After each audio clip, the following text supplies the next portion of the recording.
Ladies and gentlemen, live, Facebook Live once again. All right, on this Tuesday. What is today? Tuesday, it's Really? 27th, I believe, of April, which Yep. puts us just in the beginning of the second quarter, which is great. We are very fortunate today to have with us from the lovely state of Arizona in our North Scottsdale office, okay, Mr. Attila Juhasz, affectionately known Woohoo! as AJ. Yeah. He goes by AJ for obvious reasons. A Yeah. lot of people have a hard time pronouncing his name, but anyway, AJ, welcome to the show, my man. How's everything going with you today? Thank you so much. Everything is going awesome. Thank you for the lovely introduction. That's very kind of you. But you've been my mentor from the beginning. So I really have to thank you for everything that you have done for me over the years. So Oh, well, I wouldn't be here if it wasn't for you and some of the other fantastic people at Berkshire Hathaway. yeah, I appreciate that. Thank you very much. Like Shirley. Shirley is. We were just joking about her. She calls you by your full first name, and I think just because she's like, she's like the office mother and quite a manager at the same time. Yes. It's like when my mother calls me Richard. I know something. You're in trouble. Shirley calls Luckily, you I don't get into Richard. trouble too many times at the office. So I'm Yeah. trying to behave. Yes, you are. You're doing a great job too. And you know what? Tell them a little about yourself, how long you've been doing this, and then I want to get into some of your current business, which I find very interesting. Yeah. So I started real estate 2 years. Well, it was actually, let's say, 26 months ago. But that's when I went professional. But I have to be honest, I always loved real estate, and I was also kind of interested in homes, interested in construction. My family was always buying and selling real estate in my home country, Hungary. And then when I moved to the U.S. As an international student, you had to have your 4-year tuition deposited into a bank account. So I arrived in Arizona in 1987 with $83,000, and I kind of drove around Tempe, where Arizona State University is located, and the apartments didn't look very appealing. So I had a crazy idea that I took $20,000 from my tuition, used it as a down payment on a gorgeous brand new built home in Scottsdale. Back then, you could get an 1,800 square feet house for $165,000 with a pool. So I basically said, hey, I'm going to put the money down. And then I got two roommates, and I was living like a king in a beautiful house with two roommates kind of helping me pay for it. So that's how I actually, went semi pro from the beginning. And then because the Scottsdale market was kind of going up and down all the time. So, we made some serious money just, having normal corporate jobs, but buying at the right place. And then also the current house that I have, we actually built it 17 years ago. So I always loved real estate, but I had a very awful job. I was in healthcare sales, and I had a crazy boss, and also my dad got sick, so I had to take some time off, and I did some soul searching, and I always wanted to take the classes for real estate, and I said, hey, this is probably the best time to kind of take the classes, because I was soul searching, and I was flying back and forth between Europe and here because my dad was not feeling good. So I was very concerned about his health. So, I took these classes. They were accelerated classes back then. They were all in person. And, I just wanted to do it for like kicks and giggles. I always like to tease my brain with different, new acquired knowledge. And I have to tell you, I just fell in love with real estate. And then I said, hey, maybe this is my new calling. And then I started interviewing different brokerages. I went to four different one, and Berkshire Hathaway was the last one. And I walked into the office, and I remember meeting Cassie for the first time, and I was like, "Oh my gosh, I feel like this is the best place that I visited so far." And then I sat down with Shirley, and I think in 5 seconds I was thinking, I'm like, I am home. I'm here. I'm like, where do I sign? So that's how it all started. But That's great. I'm a huge Berkshire Hathaway fan. And then I got an email from Shirley saying, hey, by the way, we have this success series with our VP of sales, VP of sales. And so I started by attending your classes, and I have a tendency to always sit up front.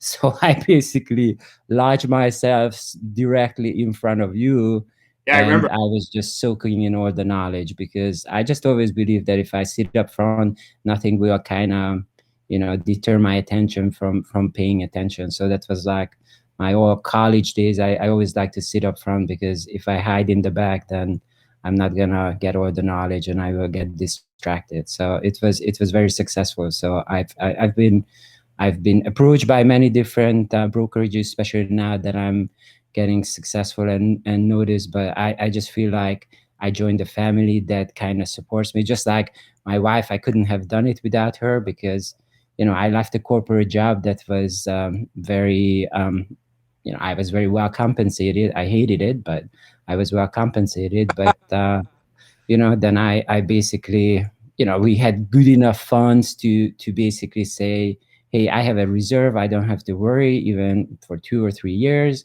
And she was also very supportive to basically go and find my dreams. So that's what I'm doing, finding my dreams and making people happy and just having a blast every single day. That's awesome, AJ. I love it. That's great. Yeah, no, I appreciate all the kind words too. Shirley, Cassie, great combination. I love that's Oh, and also, sorry to interrupt you, but also I wanna mention that I was very emotional when Phil retired, because okay. he was also one of my mentors. So I couldn't do what I do without Phil, and also Wanda, Jamie, Charlie. We just have an incredible team. Yeah, Phil is awesome. He's still with the company too. He's just selling and doing his own thing, which is great because I see he's taking listings and making sales already. Oh So yeah, he absolutely. do this. And I was gonna mention that too. Phil Mercurio, awesome guy, been doing this a long time, super guy. Hmm. Cassie filled right. Cassie was already with the office, and she just filled in right away. So they make a dynamic duo. Those two. I've got them on a little special assignment that we're going to be meeting on tomorrow as well. That you're going to love Cool. once we finish. It's once it's done. But anyway, so you came out of the gate hot, and then even this year. Well, tell us a little about your production so far this year. You seem to be. You just were telling me about a $2.5 million property, but I know you have all kinds of transactions going this year. Oh, it's crazy. So, but first of all, let's go back to 2020. So, one of the jobs that I had in the past, not the one that I really hated, because that was in like healthcare sales, but the one before, I was actually running the commercial product development of the Dial Corporation. So, guess what I was making? I was making soap and hand sanitizer. And I was there for 7.5 years. And I started right after a small pandemic, H1N1. And then I was there for 7.5 years, and we didn't have any scary viruses or anything. So I was, in product development and also in sales. So imagine last March when we, shut down, and I'm scratching my head. I'm like, oh my gosh, I made a huge mistake. I left a corporation that's going to be on fire right now, and I got into real estate. And back then, I had three contracts under escrow, and my phone started ringing. And one canceled. One I ended up saving because they wanted to pay cash, but their portfolio took a 37% hit. And they called me. They said, "We don't care about our $20,000 earnest money. We're just gonna forfeit it and walk away." And I said, not on my watch. I'm like, this is such a special property. There's no way that you will ever find anything like that. Why don't I get you financing? So I ended up saving it, and throughout the year I had constant business. It was slow and steady, but there's always something for me to do. And then 2020 comes, and in October, November, I was thinking, okay, what do I want to do in 2021? And I said, well, it's ambitious, but I want to grow by 40%. And just so you understand, in 2020, 2020, I made it to the president's circle. So I was lucky enough to be in the top 6%. And then 2020 came and started out with a vengeance. So my goal was to grow 40% throughout the year. I'm already 20% over what I have produced in 2020. And, I've got some skills, but I also have a lot of luck because, this market is tough. And also, I kind of decided towards the end of last year to start focusing on getting more listings instead of focusing on working with buyers, because during open houses, I can get a lot of buyers, but the problem is, there was nothing to sell. So I made a very strong effort on focusing on listings, and I was lucky enough to have a steady growth. So this year I have already closed 9 properties. I'm done with $8.3 million that's already in the bank. And then I have 2 listings under contract that's worth about $2.4 million. And I have 2 listings that are active. One is a $2.4 million lot in Silverleaf.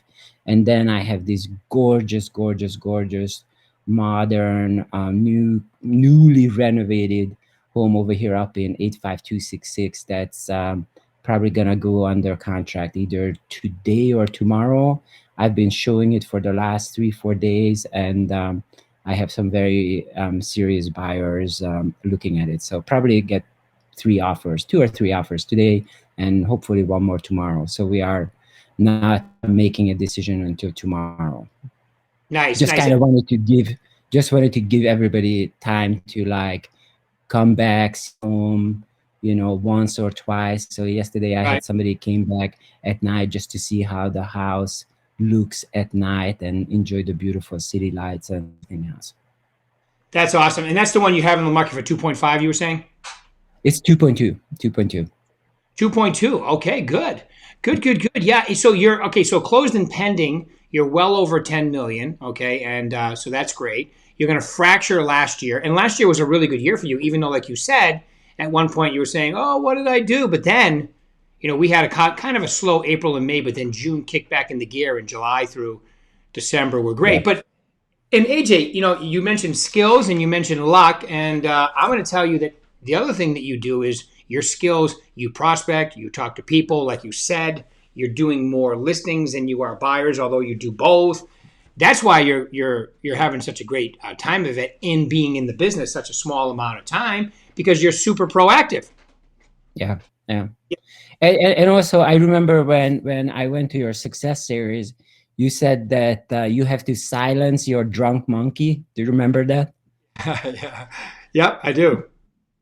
And I believe that instead of a drunk monkey, I have a cheerleader in my head that's like hyped on Red Bull, because I just basically looked at this business and I've been in many different industries. So I started out in the textile industry. I was in the optical industry, commercial washroom accessories, tabletop, consumer products, and then finally healthcare. And I made a name for myself in every single one of the industries. So I knew that I'm confident and I'm a hard worker, but at the same time, I found, and that's what I told Shirley. I said, listen, I have a lot of sales and marketing skills, but what I had to do is I had to fine tune my knowledge to be able to be as successful as I was in some of the other businesses and industries that I was in. So it's always hard at the beginning because I get kind of bored with, different industries, different products. And, I always go from like being the smartest guy or one of the smarter guys in the room to like, oh, I suddenly don't know anything. But I love the fact because it basically ignites this thirst for knowledge, and I just basically want to go and get it, and it helps me succeed. Yeah, no, it's awesome. I think that's absolutely fabulous, and you're right. And yeah, the drunk monkey, the term I borrow from Matthew. Yeah, You used it, and I loved it. You've got some of the greatest terminologies, and that's why I always enjoy our bi-weekly mentoring sessions too, because I always get to reconnect with you and kind of share some of my successes. So you just kind of make sure that I always stay on the right track. So Absolutely. Well, I appreciate that, and AJ is talking about he's in my coaching group of 4. You have a great group there too, Sean. oh, And fantastic! Yeah, all yeah, ballers. Yeah, and we have a new guy, yeah, but he was in the president's circle last year. So right. Yeah, so we have that's a yeah. great group, and we just I just evolved with a new person. Sometimes people turn Yep. over, and so love it. So I appreciate that. Thank you very much. And I think you should tell them the story about the listing that you just took and how you had to present his own house to him and beat out a competitor. That's a great story. Tell them a little about that, please. Yeah. Okay. So first of all, I door knocked this house while it was still under construction because it's modern, and in my main area, which is North Scottsdale, everything was pretty much built during the early 2000s. So everything looks kind of Tuscan. Or we also have some homes that were built in the late 90s, and those definitely need some refurbishing. But this house was very unique from the beginning because it was built in 1998, and it was the first green certified building. It's a all block and steel construction. It's striking. It's beautiful, and I get a phone call from the gentleman. So I door knocked it. Back then, he was kind enough to show me the home, but I couldn't, sell it because he was building it for himself. But he said, "Hey, you are from Europe. This is kind of a European-looking home. Come on in, let me show you." So I was blown away, and at that time it wasn't even finished. And then a few weeks ago, I get a text message from him saying, "Hey, I'm thinking about selling, and I would like to talk to you. Can you send me your recent sales, average sales, and let's make an appointment and come in for a listing presentation." And because of my corporate background, I have a lot of good presentation skills, and also, I'm really good with PowerPoint. So I have this listing presentation that blew the competition.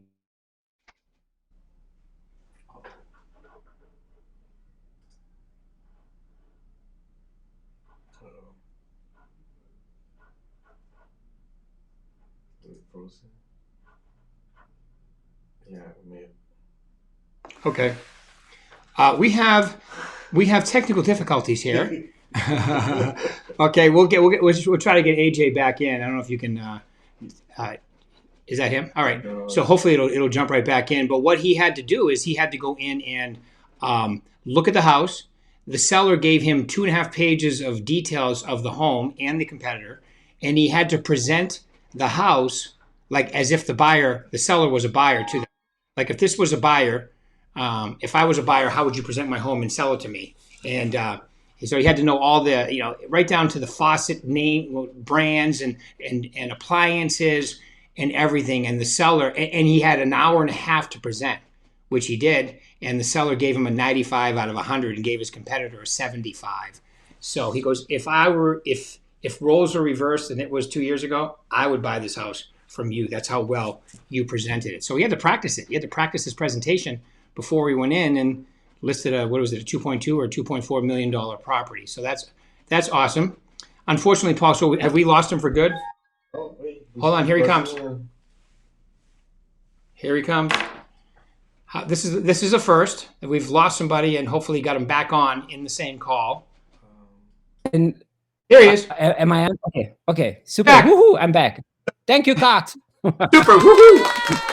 I gave him AJ just so he's back, and the studio audience goes crazy. I gave him the gist of what you had to do while you were gone about presenting, and the seller gave you the sheets, and you had to present, and you had an hour and a half, and you got a 95. So I kind of gave him that. But anything you want to add to that, I think would be really cool. Well, it was it was a really nice honor that after the 75 minutes, he looks at me. He's like, "I would buy my home from you." So that was just kind of funny. That is a great compliment. super analytical. Yeah. Yeah. All right, good. All right, so we gotta wrap up in a few minutes here. So I want to ask you my favorite question, which is, AJ, if you could do this all again with all your experience and everything you know now, what would be the 3 most important things you would tell them to focus on? I would say know your market. So the Okay. reason why I'm successful, I've been a resident in Scottsdale, so don't let the accent fool you. I know this city inside and out. I lived in different parts of the city, and it's almost like Scottsdale has microclimates, because I started down in 85251. Now I'm up in 85255, but I lived in different zip codes. It's the neighborhoods are so diverse, and when you talk to people, you have to figure out who they are and then take them to the right part of town. The second, I think it's also very important to know your audience. Right. Obviously, I don't vibe with everybody, and I know the type of people that appreciate me and my services. So I don't focus on trying to do business with everybody. I pick my clients as carefully as they pick me. Mm-hmm. And then the third one would be just to have fun, because if you're not having fun, I had corporate jobs where I didn't have fun. I made money, but I wasn't excited about getting out of bed on Monday morning. And over here, it's like, okay, even if I don't have a day off, I'm just having fun. So that's very important, because just like they say, if you have fun, you feel like you have worked a day in your life. And I think success wouldn't have come to me unless I was having fun at the same time.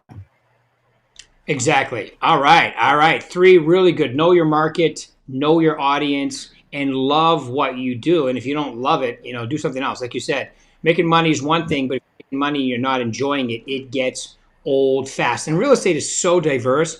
And it's such a, Mark and I were just talking about this morning. It's such a, you can do this so many different ways that you can find a way to have it fit with your personality. And then I know you are a master or getting more so every day of the VAC 2.0 and all the tools and bells and whistles that we have. Oh, I was actually lucky enough to be in the beta testing group, and I loved it, because it just makes your job so much easier. I think I have 2,500 contract or contacts in there, and it's like a silent supporter. Once you set it up, you don't have to worry about it, because it's there, it does its job. And when you get some refers or business opportunities from there, you kind of earned it, because you put in the data, but the Right. automation does everything. So that's why I want to also give a shout out to Mark Stark, because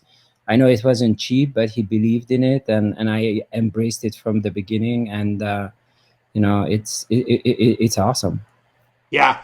Mark Stark, and I know that Gordon Miles, the president, had a tremendous amount to do with it too. But Mark, remember, and also Maria Hill. Maria Hill is tremendously involved. Queen of marketing, I call her, but her title is actually VP, okay, of marketing.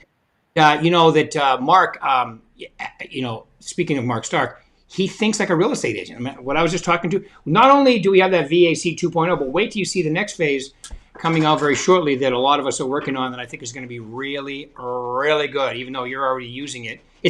I call it the unfair advantage, because that's really what it is. It's an unfair advantage if you use it properly. So. Yep. All right, my man, AJ. Okay, Awesome. thank you very much for taking out your time today. It's awesome to see somebody get right into the gig and as passionate about it as you are. And you can tell your customer service is awesome, and that's critical in this business, especially in the average price range that you're in. You got to really, know your audience, like you said. All right, appreciate it, my man. Yeah. Thank you very much. Awesome. Thank you for everybody at Berkshire Hathaway. I appreciate it. Awesome. Thanks, AJ. All right. Okay. Thanks. Bye.